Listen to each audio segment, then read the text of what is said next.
So hello everyone, आज हम explain करेंगे the glorious revenge of effing का एपिसोड 6। इसके पहले वीडियो का लिंक आपको डिस्क्रिप्शन में मिल जाएगा, तो आप वहां से चेकआउट कर सकते हैं। तो जैसा कि पिछले एपिसोड में हमने देखा था, एफिंग और प्रिंसेस ने 9 हेवंस डाओ पैलेस के भेजे असासिन्स के साथ जबरदस्त फाइट की और उन्हें खत्म कर दिया था, जिसके बाद उनकी मुलाकात जू शुई से हुई थी। लेकिन उसे भी प्रिंसेस के मैसेंजर ने मार दिया और प्रिंसेस को उसके फादर के हुक्म पर उन लोगों के साथ जाना पड़ा। ना चाहते हुए भी एफिंग और प्रिंसेस दूर हो गए थे। अब आगे तो अब हम देखते कि जू शुई तो अभी तक जिंदा था, मगर वो बुरी तरह से घायल हो चुका था। वो कह रहा था कि स्कारलेट ब्लड एम्पायर वाले लोग बहुत स्ट्रांग हैं। आज तो उन्होंने मुझे लगभग मार ही दिया था, मगर अच्छा हुआ मेरे पास प्रोटेक्टिव डिवाइन टेक्निक थी, उसी ने मुझे बचा लिया, नहीं तो मेरी हड्डी अभी नहीं मिलने वाली थी। जिसके बाद वो एक मैनुअल पढ़ने लगता है ताकि उसे कोई इलाज मिल जाए जिससे वो अपनी कोर को हील कर सकता था। जैसे ही उसे एक हीलिंग प्रोसेस मिल जाती है, वो वहाँ से चला जाता है। उसके पास एफिंग का ही लिखा हुआ मैनुअल था और ये मैनुअल एफिंग ने उसकी पास लाइफ में लिखा हुआ था। इधर एफिंग 2 दिनों से जंगल में सफर कर रहा था। सुप्रीम स्क्रिप्चर ने ही उसे यहाँ आने का इशारा किया था। वहाँ पर एक पावरफुल बैरियर था। एफिंग वहाँ की प्लेट को देखता है जिस पर होली फायर सेक्ट लिखा हुआ था, तो कहता है कि शायद इस बैरियर के उस पर कोई पावरफुल सेक्ट है जिसे होली फायर सेक्ट कहते हैं। मुझे नहीं पता मेरा पहला सेक्ट दिंगशाओ अब किस हाल में होगा। उन लोगों ने मेरे मास्टर को मार दिया था और उनके बिना वो सेक्ट अधूरा है। जिसके बाद वो उस बोर्ड पर एक जबरदस्त पंच मारता है, तो तुरंत ही फायर सेक्ट के एल्डर को इसका एहसास हो जाता है। वो समझ जाते हैं कि वहाँ पर कोई पावरफुल कल्टीवेटर आ चुका है। जिसके बाद एफिंग होली फायर सेक्ट में दाखिल हो जाता है। वहाँ पर 2 लोग थे जिन्होंने कुछ डिसाइपल को खत्म कर दिया था। वो कहते इस जगह पर तो हमें कोई खजाना नहीं मिला,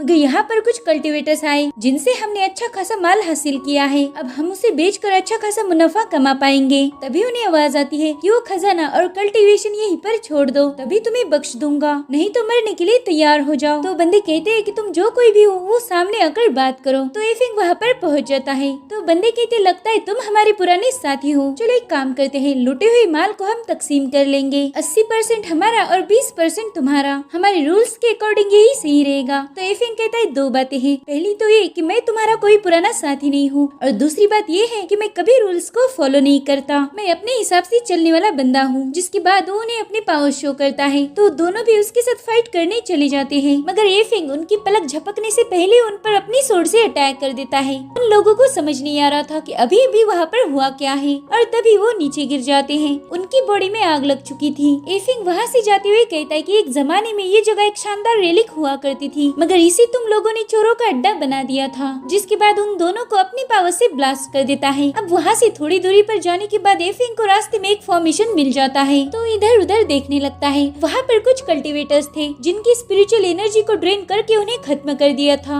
और ये वाक्य हजारों साल पहले हुआ था। और तभी एफिंग पर एक जबरदस्त अटैक हो जाता है, तो तुरंत ही साइड में हट जाता है। जिसके बाद उस पर लगातार अटैक्स होने लगते हैं, जिन्हें एफिंग 1 बाय 1 डिफेंड कर रहा था। ये अटैक एक स्टैचू कर रहा था। एफिंग को उन अटैक्स की ऑरा फील हो रही थी। वो सेम वैसी थी जब वो थंडर ट्रिबुलाइजेशन में ब्रेक थ्रू कर रहा था। उसे लग रहा था कि शायद ये लेजेंडरी हेवंस की पावर है। अब उस पर एक साथ कई सारे अटैक्स हो जाते हैं, मगर वो उसे नुकसान न पहुँचाते हुए नीचे जाकर एक फॉर्मेशन को एक्टिवेट कर देते हैं, और वो फॉर्मेशन एफिंग को बेसमेंट में पहुंचा देता है। अब एफिंग उस जगह को गौर से देख रहा था। वो जगह उसे एक पैलेस के हॉल जैसी नजर आ रही थी। वहाँ पर एक सिंहासन था जो एनर्जी से ग्लो कर रहा था। एफिंग कहते शायद इसी एनर्जी को देखकर सुप्रीम स्क्रिप्चर मुझे यहाँ लाया है। और तभी कोई धीरे से उसके गाल पर टच करता है, तो तुरंत ही पीछे मुड़कर देखता है, मगर वहाँ कोई नहीं था। अब एक शख्स जोर जोर से हंसने लगता है और कहता है यहाँ पर हजारों सालों से कोई नहीं आया था, मगर आज यहाँ पर एक जिंदा आदमी आया है, तुम वाकई जिंदा हो। एफिंग सोचता है कि आखिर मुझे इस शख्स की मौजूदगी का सेंस क्यों नहीं हुआ। फिर वो उससे पूछता है कि तुम कौन हो और मेरे से क्या चाहते हो। जिस पर वो बुजुर्ग कहते कि मैं कौन हूँ ये तुम्हें अभी पता चलेगा, मैं तुम्हारी स्पिरिचुअल एनर्जी को ड्रेन करके आजाद हो जाऊंगा। और तभी हम देखते हैं कि उस बंदे की पीठ पर जंजीरें बंधी हुई थी। अब वो एफिंग पर हमला कर देता है। वो कहता है मैं तुम्हारी एनर्जी को एब्जॉर्ब करके यहाँ से आजाद हो जाऊंगा, जिसके बाद मैं 9 हेवंस डाओ पैलेस से बदला लूंगा।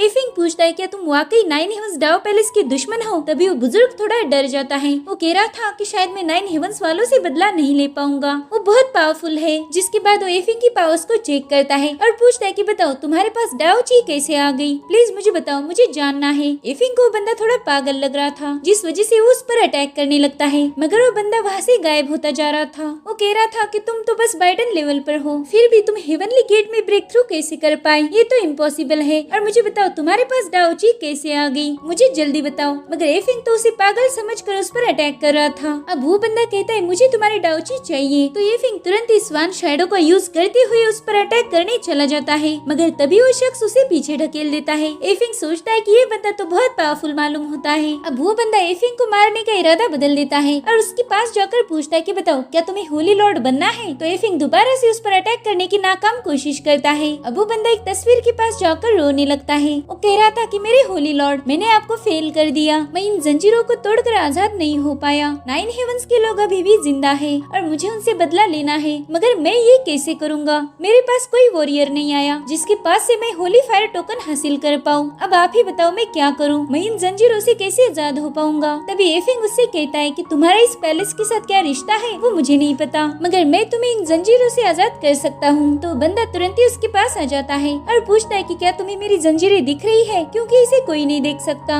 अरे जरा देखो तो तुम्हारे हाथ भी जंजीरों से बंध गए हैं। एफिंग देखता है कि उसे भी बांध दिया गया है। वो समझ नहीं पा रहा था कि आखिर ये चेन्स कहाँ से आई और किसने बांधी होंगी। अब वो बंदा सिंहासन पर रखे आर्मर को उठा लेता है और उसे एफिंग की बॉडी में डालकर कहता है कि आज के बाद तुम होली फायर के लॉर्ड हो। जिसके बाद वो जोर जोर से हंसने लगता है और कहता है कि अरे वाह, मुझे होली लॉर्ड मिल गए, यही है हमारे सेक्ट के नए लीडर। वहीं दूसरी तरफ हम जू शुई को देखते हैं, जो खुद भी फायर सेक्ट में पहुंच गया था। वो देखता है कि वहाँ से कोई पावरफुल एनर्जी बाहर आ रही है। वो समझ जाता है कि वहाँ पर कोई पावरफुल कल्टीवेटर है और जू शुई का काम था कि वो पावरफुल कल्टीवेटर को खत्म करे, इसलिए वो भी उसी तरफ जाने लगता है। इधर एफिंग को उस आर्मर से बहुत तकलीफ हो रही थी। उस बुजुर्ग से पूछता है कि आपने मेरे साथ क्या किया है। तो बताते हैं कि मैंने तुम्हारे अंदर क्रिम्सन फेदर ड्रॉप डाल दी है और इसी की वजह से तुम फायर सेक्ट के लीडर और होली लॉर्ड बन चुके हो। मैंने तुम्हें हमारा लीडर इसलिए चुना है क्योंकि तुम में वो काबिलियत है। जिस पर एफिंग भड़क जाता है। वो कहता है मुझे कुछ नहीं समझ आ रहा, तुम्हारा ये फायर सेक्ट क्या है। तो वो बंदा बताता है कि एक जमाने में हमारा होली फायर सेक्ट इस दुनिया का सबसे पावरफुल सेक्ट था, हमने इस दुनिया को डोमिनेट किया। अभी अभी मैंने तुम्हें जो क्रिम्सन फेदर ड्रॉप दी थी वो हमारे सेक्ट का अनमोल ट्रेजर है, मगर हमारे सेक्ट पर 9 हेवंस डाओ पैलेस ने हमला किया और सब कुछ तबाह कर दिया। मगर तभी हमारे होली लॉर्ड ने मुझे यहाँ सेक्ट के नीचे छुपने का हुक्म दिया ताकि हमारा सेक्ट ऐसे ही मिट्टी में ना मिल जाए, इसलिए मैं हजारों सालों से यहाँ पर छुपा रहा, एक ऐसे वॉरियर के इंतजार में जो हमारे सेक्ट का लॉर्ड बनने की काबिलियत रखता हो। और फिर आज तुम यहाँ आ गए, तुम में वो बात है जो एक लॉर्ड में होनी चाहिए और इसीलिए मैंने तुम्हें क्रिम्सन फेदर दे दी। अब तुम हमारे सेक्ट के लीडर हो। तभी एफिंग कहते देखो,